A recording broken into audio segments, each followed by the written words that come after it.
The following is a production of DallasCowboys.com and the Dallas Cowboys Football Club. How about them Cowboys? Yeah, go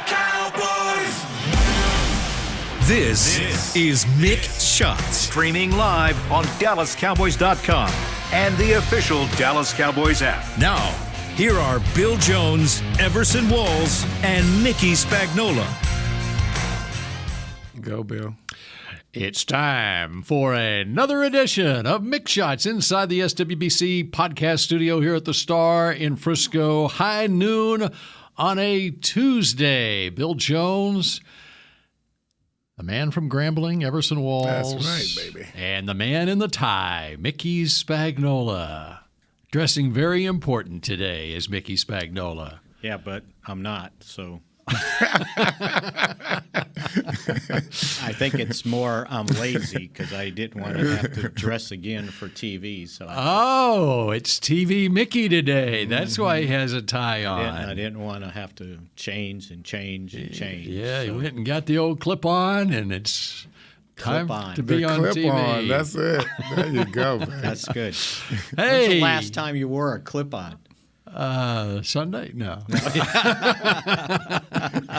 The last wedding he went to. Yeah, well, it is an important week because the Dallas Cowboys are taking on one of the two unbeaten teams in the NFC East on Monday night. It's officially Giants week because we got through a Monday night doubleheader last night. And the Eagles are 2-0. The Giants are 2-0. If we didn't already think this was an important week, it's even more so now. Yeah, it absolutely is, as a matter of fact. What do y'all think about old Jalen Hurts? You know what? That was impressive. It was. I didn't think he was capable of that. He's getting better, man. I told you guys all last year, watch out. He's getting better. Here's my question on Jalen Hurts. Yes, I know you're the official Jalen Hurts. No, and I liked him at Oklahoma. He just ran the ball too much. Himself ran the ball too much, which is my question on Jalen Hurts. Going to stay healthy. Last week, he had 17 carries for 90 yards, and last night he had 11 carries for 57 yards, which is all fine and good, but it's a 17-week season. Yeah. And can he stay healthy? Because he's going to take a beating if he keeps doing that. Now, throwing the ball, I think Jerry probably said it best this morning. He said he's really evolved, and he was a lot more accurate than I anticipated. And he wasn't some of those runs were designed, weren't they, last night? The majority. They were when he was in Lincoln Riley's offense at Oklahoma. They were designed run. They looked like passes. He would drop back, and then the idea is, okay, he's not open, so take off. Right. Now, these are more RPO type runs. Which has the same concept. Previously, it was like he would give up on the play and take off and run. But those looked like Here's the other thing. He looked a little bit more mature last night. Well, here's the other thing about Jalen Hurts. Obviously you know his story, being at Alabama and then transferring to Oklahoma and then at the Eagles. This is the first time he has had the same offensive coordinator for the second straight year since he was coached by his dad in high school. Oh, wow. The way Alabama goes through offensive coordinators, and then he was just at OU for 1 year with Lincoln Riley. And then, boy, think about that. Yep. Yeah, because that was the problem. Sirianni took over last year, and so this is the first time he's had the same offensive coordinator for a second straight season since he was coached by his high school coach, his dad.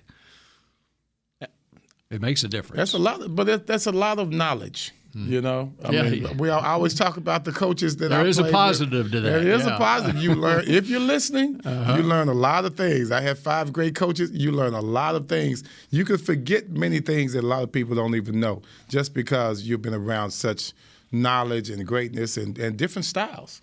You know, different schemes. And it's not that unusual in the NFL to have so many offensive coordinators. Especially nowadays. You know, you got free agent players just like you have free agent coaches. They all seem to get hired as head coaches. Or they get fired. Yeah.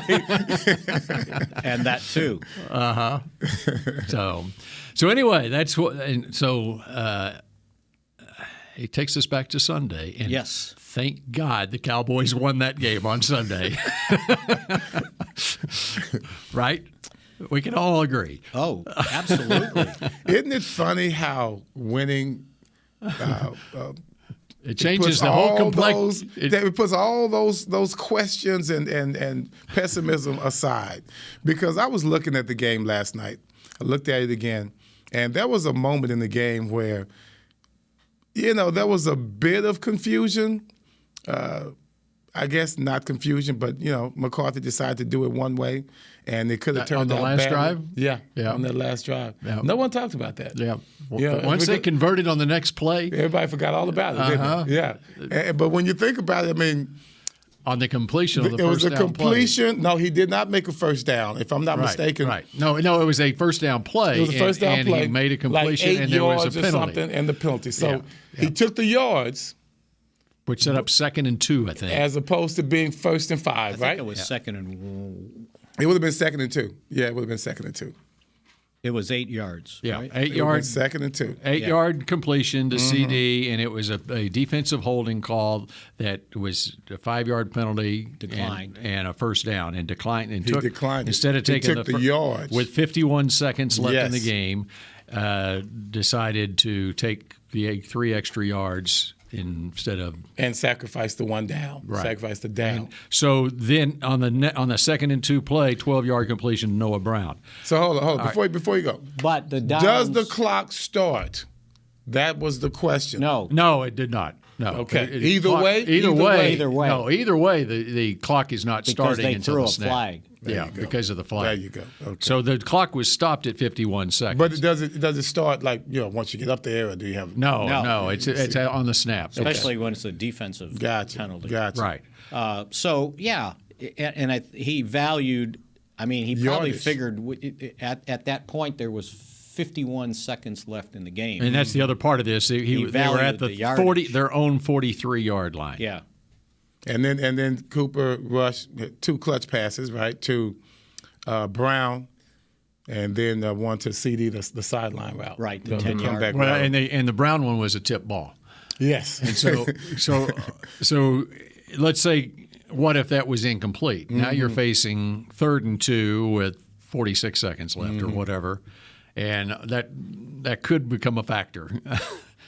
Well, soon. because when you go, I think it was around 24 seconds left, and we took our last timeout.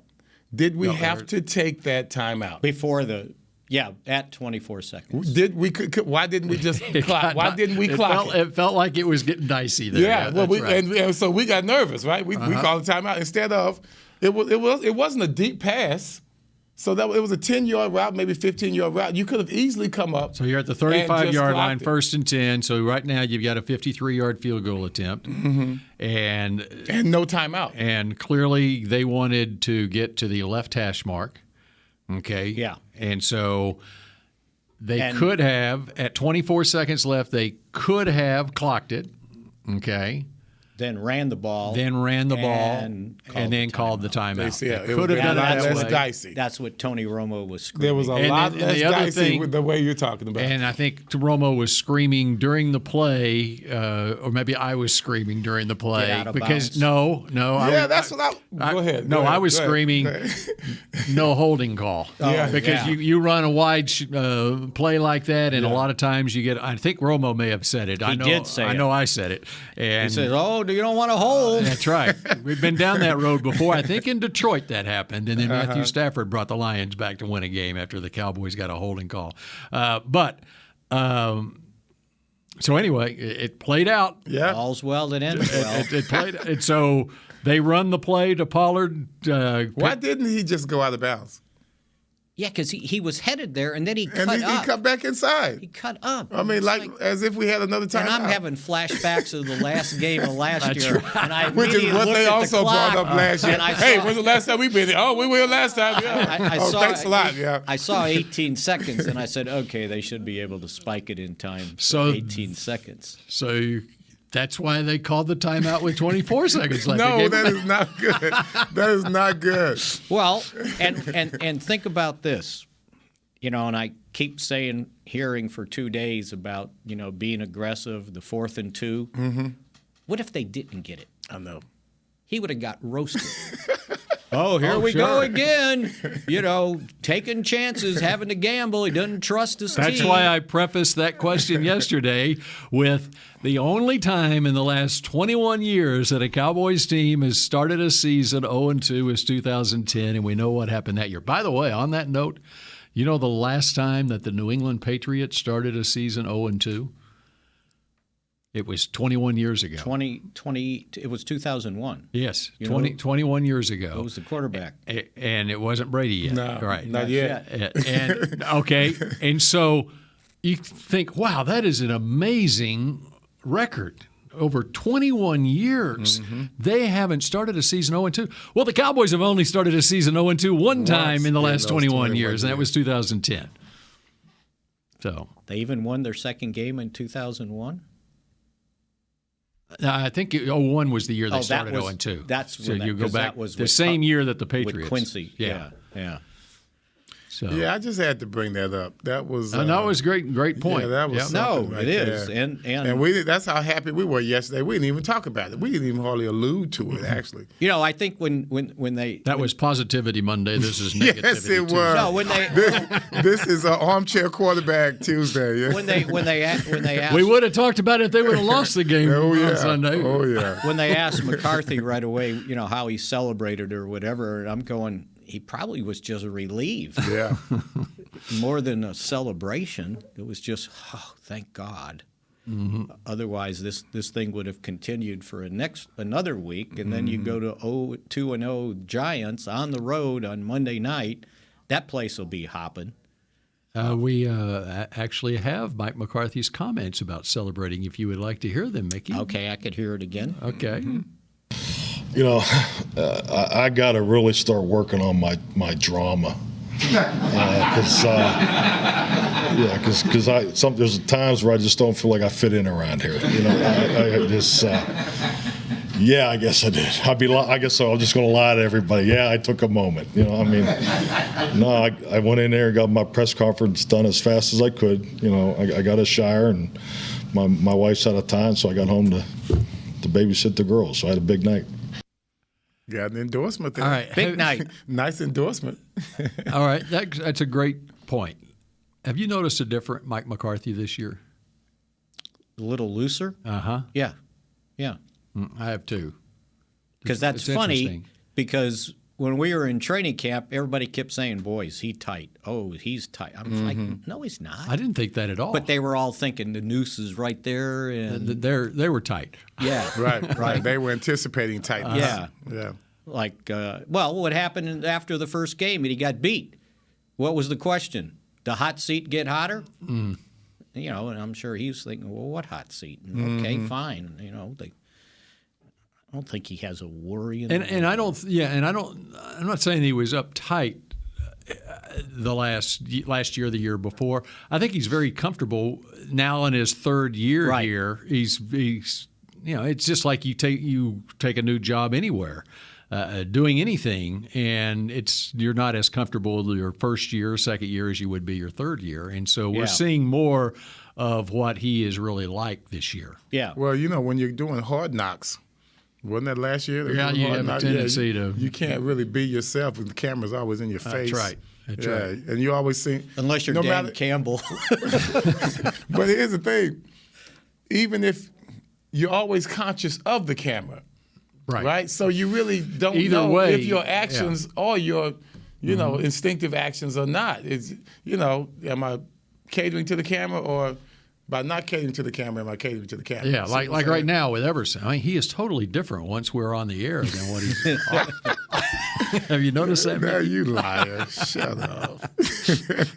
Well, he wasn't worried about the camera when they got called for the neutral zone infraction on the punt that gave him a first down. Did you see him slam his play sheet down on the ground? Oh, wow. And I wasn't sure who he was slamming at, the official or the team. Yeah, because I wasn't sure about that either. It wasn't much of a neutral zone infraction. So who do you suspect he was? I think he was mad at the official. Yeah.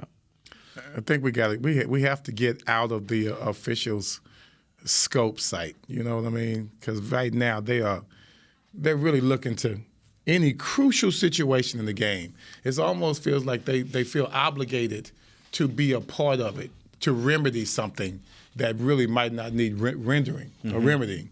And so, like the flag on Van Der Esch. I just saw it as making a play. Yes, helmets collided, but he didn't go out of his way to hit him in the helmet. I mean, clearly a play on the ball, clearly. Sometimes you have to judge intent or just that's football, right? I just think the intent is what needs to be penalized. Yeah, I think referees, they just, there are times in certain games where, like I said, they're human. They really are. And I don't think they want to admit how human they are when they get involved in the game unnecessarily. Right. It's just the way it is. And I know what happens. And it's like the NBA with charging or blocking. There's some that are pretty darn obvious, right? But when a guy my size runs into somebody twice as big and the guy falls on the ground, it's like, give me a break. Right.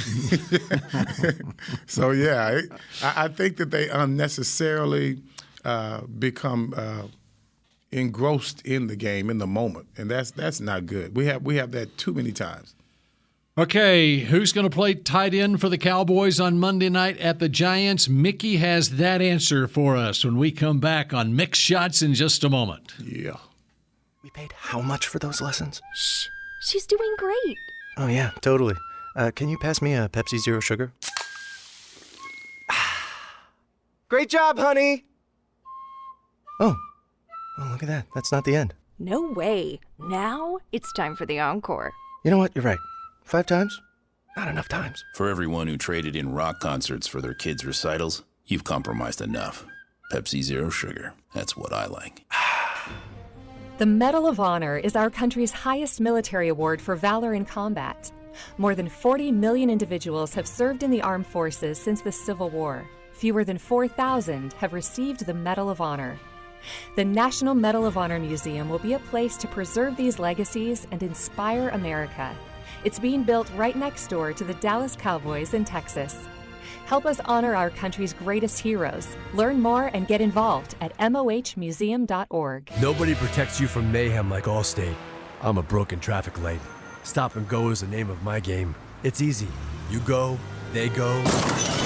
Or was it, they go, you go?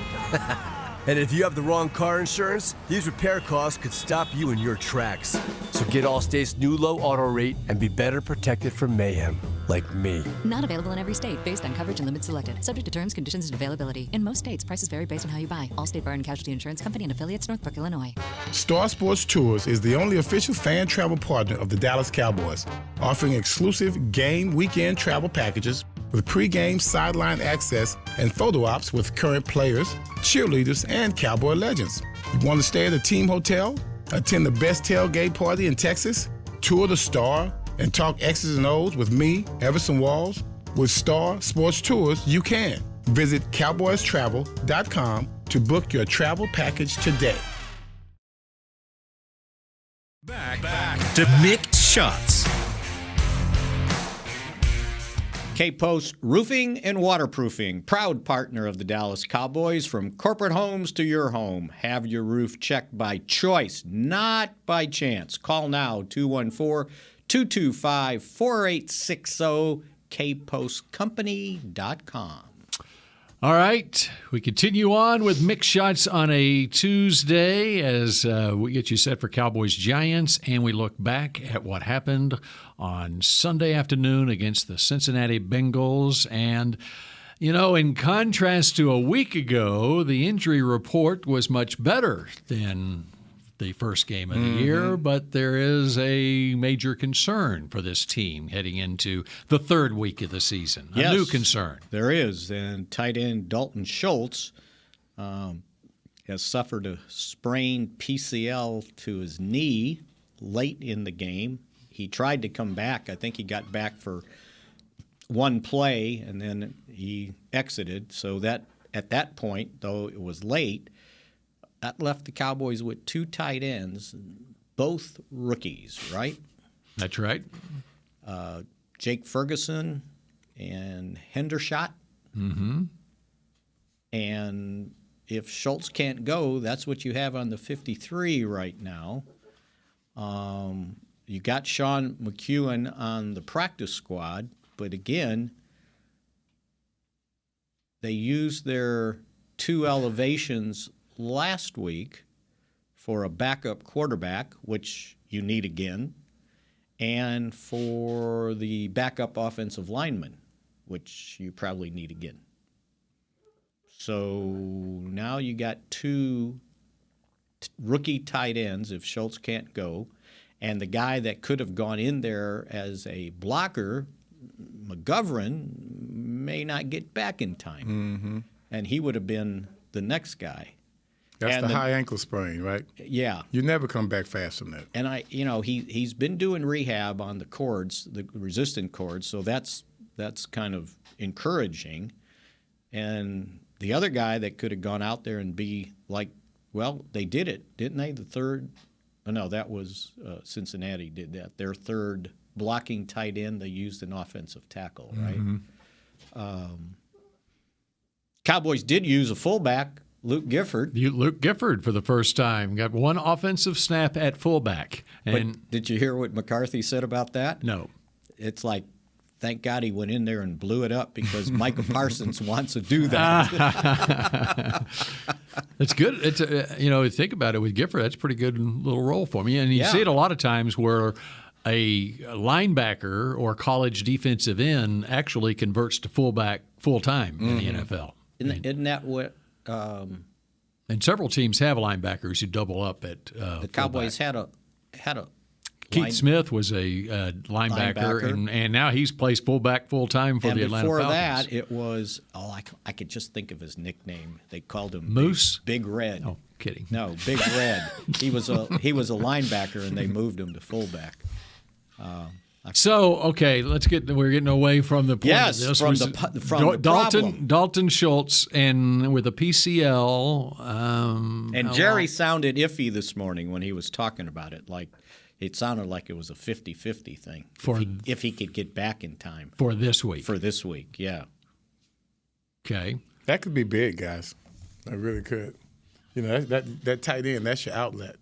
That's your safety zone. Maybe Parsons can do that too. Oh, Lord. He probably would. Yeah, I know he could. He'd volunteer, I guarantee you. Robert Thomas is who you're thinking about. Thank you, Chris. Robert Thomas. Okay. Yeah, that's who I was thinking of. He moved from linebacker. So how did the backup tight ends do? I didn't see much of a change in our game plan. Ferguson, the first week against Tampa Bay had 11 snaps. He had 34 snaps this game. And they played much more to tight end. Mm-hmm. Right. And we saw him in the preseason. I think I like him as a receiving tight end as well. Yeah. He's just young and experienced. I don't recall us having any more penalties or mistakes. No. Any negative plays. Although he missed the block on the smoke screen again that Schultz missed the week before. I was going to say, everybody's missing that block. Yeah. We just can't get that right. I don't know what's going on. You have to work on that. But, yeah, you just have those 2 guys. Mm-hmm. So maybe one of your backup. Oh, there is another tight end on the practice squad. Yes, I know. No, there is another tight end on the practice squad. Jason Peterson. That's exactly. He was going to say right. that. That's right. But you have to elevate him, too. Was he going to get elevated anyway this week as that so. offensive lineman? He's not. I have my Come doubts. on, I want him. He hasn't practiced in he's had pads on at practice. He has not practiced in pads yet. They got an extra day this week. Well, okay, but you only get 1 day in pads. Well, that's the day that he puts the pads on. I just think that's taking a chance. You still got to play 15 more games, right? You want to, empty the bucket in game 3? Hey, man, that bucket got some good stuff in it. We want some of that. Give me some of that. It is enticing. You see him out there working out, trying to get better. But then you see him, he's like, so tired. He's so tired. He's like, man, let me get in the shade. It's hot out here. Like a true 40-year-old player. And I think if you win at some point, they activate him. He's going to be the backup swing tackle. That's right. You said there are 15 games left. There's actually 19 games left. Oh, I forgot about the playoffs. Yeah. I wonder if we're going to have different swag now. I was really hoping before the game that we came out there with a boombox. Let's take over our stadium confiscated again. Debo's boombox from January. Right. And, disturbing the peace. Right. Then now it's ours. Well, now they won a game, and so there is some swag. It now. is. Yeah. It is. But the swag really came in how they played. Mm-hmm. It wasn't about just the outcome gave us swag. They already had confidence that they were going to win the game. The only one that would do something like that is Parsons, and no one would say anything. Who, by the way, his 4 sacks does lead the NFL in sacks right now. And he's on everybody's lips. His name is on everyone's lips. I heard a man say, and these are Cowboy haters. They are Cowboy haters, but they love him. Yeah. That's just saying something. I mean, I don't like the fact that they're Cowboy haters because they have no reason to be Cowboy haters. But the fact that they are for some strange reason and yet still admire this guy so much, it allows them to give us favor. Oh, Cowboys! I hate to tell you, but the Cowboys are going to do well because of this guy right here. He's going to be the one to carry him. And the Giants, by the way, where did I have my note on them? They've struggled offensively. Where's my little deal here? Oh, here it is. I think they rank they're running the ball well. Saquon. With Barkley's leading the league in rushing right now. But from an offensive standpoint, when it comes to yards, they're tied for 20th, and in passing yards, they're 31st. Nothing's changed. And they're 12th in defense. So they've struggled offensively also, except for handing the ball to Saquon. Mm-hmm. Yeah, absolutely. And he had 164 yards in his first game against Tennessee. How did Tennessee do last night? Oh, that was horrible. Did they look like they practiced this week? 41-7 was the final. The coach looked confused the entire game. It's like he didn't know his whole team. He didn't know his own team. The thing with Tennessee is they lost Landry, their edge rusher, which was a big blow for them. Right. And they're trying to figure that out. They have some other injuries on their team too. But, Vrabel's done a really good job there. And, they won their division. Of course, that's like the NFC East. It's the AFC South. They took Kansas City. I mean, they were in the AFC Championship game 3 years ago, and but I mean, you got the best running back in football, right? Who didn't run for anything last night? No, they just didn't look like they had an extra day to practice. Mm-hmm. They just, I probably say the same thing about Minnesota. Defensively. Did they know? But at least Minnesota won their first game. The Titans had the game in hand against the Giants, and then lost when Daboll went for 2 with a minute left in the game. I'm sitting there with my buddy, and I'm like, "Hey, man, this is Jimmy G, man. I'm sorry, not Jimmy G. They do remind each other, but Kirk Cousins. This guy, pretty solid. Everybody's high on him this year. You got Jefferson. Things gonna be great, man. This guy, man, I'm gonna start liking this guy again." That's what I was thinking before the game started last night. And by the time the game ended, I'm like, now I see why everybody hates this guy. They really don't trust him. And the way I saw him play last night, I can see why. There were certain moments in the game to where he just looked so inept. And then I saw him drop some dimes off in there to Thielen that you go, okay, that's the guy that I'm looking for. But he is so inconsistent. And what is his record on Monday Night Football? What now? is it? 2-10. Jeez.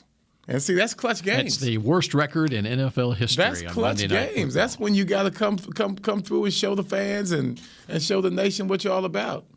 And boy, he gets out there. I'm like, man, what is wrong with this guy? Throw the ball. What are you doing? I mean, I was yelling at him like he was Cooper Rush or something. And I don't even like the Vikings, but I wanted to like Kirk Cousins. All I could think of watching that game was, I bet they wish Zim was still there coordinating their defense. Mm-hmm. I mean, you knew Hurts was going to run, right? Did you hear Aikman's comments during the game? What'd he I say? had it on. And I wasn't listening that closely, Yeah, but there was one this? point. There was one point he was talking about the Vikings defense, and I could tell. There's. I know where this Getting is a little coming. dig in. I Getting a know little where dig this is in coming from for his boy. Getting a little exactly. dig in. That's right. I mean, the wide receivers were just like, why? I mean, they were just so open. How about the deep ball early? There was no one within 10 yards of him. It's like, how does that happen? There have been so many blown coverages in the league just in the first 2 weeks. And I'm talking about for big games and led to big comebacks. Miami, I mean, I know Tyreek Hill's fast, but some of those were blown coverages. Well, and that deep ball, was it Devontae Smith caught? Was he the one? I can't remember who it was.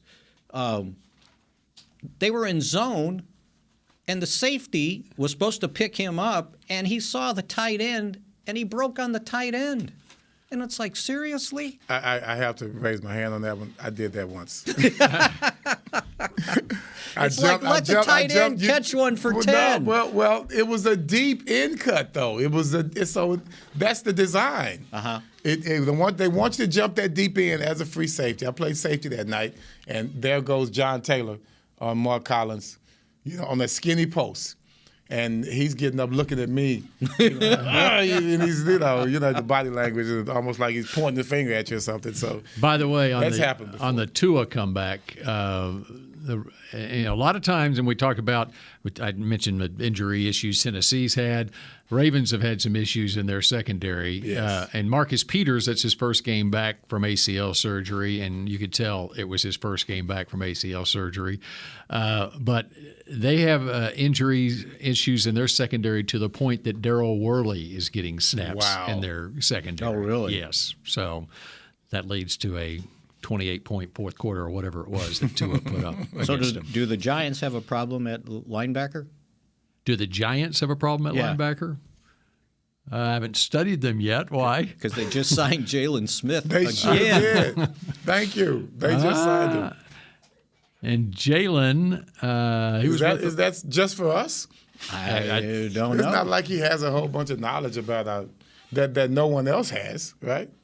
And I was wondering if Washington picked up John Ridgway because they knew they had to play the Cowboys. And that's the other thing. Ridgway, the Cowboys, of course, made that roster move, and they lost John Ridgway, the big fifth-round draft pick rookie defensive tackle, to the Washington Commanders yesterday on waivers. Because they were hoping they could sign him back to the practice squad. Right. And That's when those moves don't work. You're a fifth-round pick, and you're that big, somebody's going to say, okay, I'll take a chance on it. And he might be out there again when you have a need for a defensive tackle here in a couple of months. He might be out there again, and you can pick him up then. I saw they had some injuries at defensive. Their starters were okay, but their backups, Daniel Wise, they were fearing he had a high ankle. They were going to check it again today. And then John Allen had a groin. Figured he was going to miss the game, so they were just. They'll probably be doing some roster maneuverings themselves here in the next couple of weeks. So. Probably do that and say, well, let's see if we can get it back on our practice squad. So he probably, even though he's in Washington now, he might not want to get rid of that Dallas Cowboy gear that he has. Just hang on to your apartment. There you go. All right. We continue with more Mick shots in just a moment. Nobody protects you from mayhem like Allstate. I'm a broken traffic light. Stop and go is the name of my game. It's easy. You go, they go. Or was it they go, you go? And if you have the wrong car insurance, these repair costs could stop you in your tracks. So get Allstate's new low auto rate and be better protected from mayhem. Like me. Not available in every state based on coverage and limits selected. Subject to terms, conditions, and availability. In most states, prices vary based on how you buy. Allstate Bar and Casualty Insurance Company and affiliates, Northbrook, Illinois. We paid how much for those lessons? Shh, she's doing great. Oh, yeah, totally. Can you pass me a Pepsi Zero Sugar? Great job, honey! Oh, look at that. That's not the end. No way. Now it's time for the encore. You know what? You're right. 5 times? Not enough times. For everyone who traded in rock concerts for their kids' recitals, you've compromised enough. Pepsi Zero Sugar. That's what I like. The Medal of Honor is our country's highest military award for valor in combat. More than 40 million individuals have served in the armed forces since the Civil War. Fewer than 4,000 have received the Medal of Honor. The National Medal of Honor Museum will be a place to preserve these legacies and inspire America.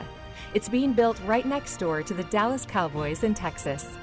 Help us honor our country's greatest heroes. Learn more and get involved at mohmuseum.org. Brace yourself for an existential question. Has your butt been having enough fun lately? Have you been treating it well? Has it been going places? If not, then it's about time you start using SeatGeek. SeatGeek is the best way to get your butt tickets to live events. Just ask the thousands of other butts who have rated it the #1 ticketing app. So what are you waiting for? Download the app now or visit SeatGeek.com to get tickets to sports, concerts, and live events and make your butt happy. SeatGeek. Get your seat in a seat. Back to Mick Shots.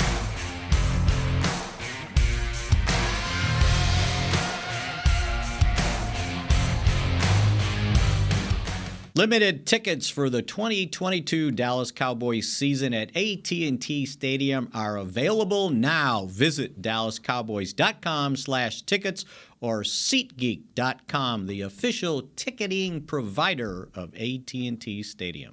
All right, final 8 minutes here of Mick Shots on this Tuesday as we take a look around the league. Other than another news item from this morning, Cole Beasley is now a Tampa Bay Buccaneer. Took this long. He fell uphill. That's nice. And you talk about needs at a position. Yeah. Well, Tampa Bay's got needs at a position. So a wide receiver. Evans gets suspended for his very immature act. Mm-hmm. That's one thing to get into pushing and shoving. It's another thing to come 10, 15 yards out and run at the guy and shove him. Well, that was personal. Yeah, they'd been at it beef. before. They have beef. Yeah, exactly. And then Godwin is only a maybe because he's got a hamstring. He didn't play in this last game, which I hope everybody's listening because he came back from his ACL and then pulled a hamstring in the first loves game. to throw it in the fans' faces, doesn't he? Boy, you never pass up that opportunity.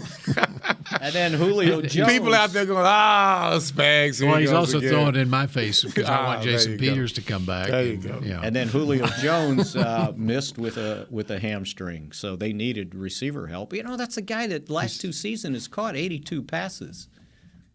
I just think he wears out his welcome. And well, he seems to be confused sometimes. You know, I don't know how as someone with that much experience, and he's dropping some balls. You know, so let's just be real. Getting old ain't fun. It ain't, especially on the football field. So Bees has got a job. He might have to start this week. I wonder how, what kind of shape he's probably in good shape. He's the little guy. Yeah. Little receiver, yeah. He's not carrying around an extra poundage. Just that mullet. How about that matchup this week? Who do they have? Green Bay. Oh, that's right. I was going to say it. And now they're playing a team they might have to score some points against, right? They might, but they might not. I mean, they're the #1 defense thanks to the Cowboys. Mm-hmm. So that quarterback matchup, okay, it's great, obviously, Rodgers versus Brady, but even without their okay, we know what's going on with the Packers and their receivers. Now, they got Alan Lazard back this week. True. But they've got young guys that Rodgers is trying to, even though they still have Randall Cobb, too, or they have him now. And but Tampa Bay, with the greatness of the quarterbacks, it doesn't matter whether they've got their full assortment of receivers or they don't have any at all. It still will be on display on Sunday. I think it's an interesting matchup. But you know who's going to determine the game, and that's going to be Fournette and Jones. I mean, that's what's going to happen because You know, these quarterbacks are not crazy. They don't get to be old by being stupid. And see, that's where Joe Burrow can learn. He needs to watch a lot of Brady and Rodgers. And there's a reason that Brady and Rodgers don't get touched Injured very as much. That's correct. Yeah, you have to be able to know when to get rid of the ball. Mm-hmm. And also, and I think that's to me, that's always been a problem with Dak. And I guess it's kind of hard to be all creative in the pocket when the pocket is collapsed on you, as it has sometimes. But you have to be able to maneuver in the pocket. You watch Brady and you watch Rodgers. They move so well in this finite bit of space that to where they avoid hands being hit, being stripped by defenders. I mean, just the way they move around in the pocket. It's not like they're just back there panicking. Right. They're strategic steps. They almost set up the defensive lineman the way a running back sets up a defensive lineman. You think I'm going inside? No, I'm not going in here. I want to draw you in so that I can come back outside and have a clear view to the wide receiver. You see that from Aaron Rodgers and Tom Brady. Well, if you think on Burrow, one of Parsons' sacks, he came in from behind, right? Because Burrows he wasn't strategic like you in the pocket. You got to know that guy's there, right? He's coming. Right. You got to be able to smell him. Yeah, and that is not something that once he takes this, it's not post-snap, that's right. pre-snap, where he's got to know every time, he's got to know, okay, where's 11? Yeah. And where can I escape safely? And you have to assume. Ahead of time. You just have to assume that 11 is going to win his battle over there. So you got. And if you're a more experienced quarterback, they're already thinking they're really looking at him. They're looking down the field, but one eye is over here. Mm-hmm. If he moves inside, I'm going to do this. If he comes around me, then I have no choice but to do this and get out of trouble. And they anticipate those moves. I don't know if we hit on this yesterday, but Noah Brown, we did because that was I was bragging. Pick the click. and I got asked this today. They go, so what happens with Noah Brown when James Washington and Michael Gallup return? It's like, I think he's carving out a spot for himself, right? He really is. I mean, the catches he made, most of them weren't just normal catches. They were acrobatic, had to go up in the air, the touchdown catch. And he was open. Yes. It was separation. And it was, matter of fact, the one was not the one that got tipped. It was the fourth down pass. Rushed through that ball before he even came out of his break. Mm-hmm. Like, I know he's coming right there. It was fourth and and he two. had another one like that. Yeah, right. Because he was getting ready to get laid out himself. He was, by the way. So when do you want Gallup back? I would think next week. Washington game. Yes, because he's only had really one practice with the team. And normally they make them go two times, 2 weeks, with full practice before they let them go back and play. So, if Noah Brown is playing that well, and you see what Lamb can do, 2 of your 3. I mean, teams don't always have 3 sure starters, right, at wide receiver. I mean, the Cowboys won Super Bowls. Their third receiver, Kelvin Martin, and that's right, K. Mart. And then they had Kevin Williams. Well, yeah. Kevin Williams ended up being the second receiver in '95. I think Corey Fleming might have been the third with all of 12 catches, if I remember correctly. Or was it Dion? Well, he didn't get there. No, that was 95. 96 they used Dion. Well, they used him in the Super Bowl. Super Bowl yeah, in 95. In 95. Yeah. The one time. Did they go to him twice? They went to him once. Something like that. But he wasn't out there every play. No, I'm kidding. Yeah. Yeah.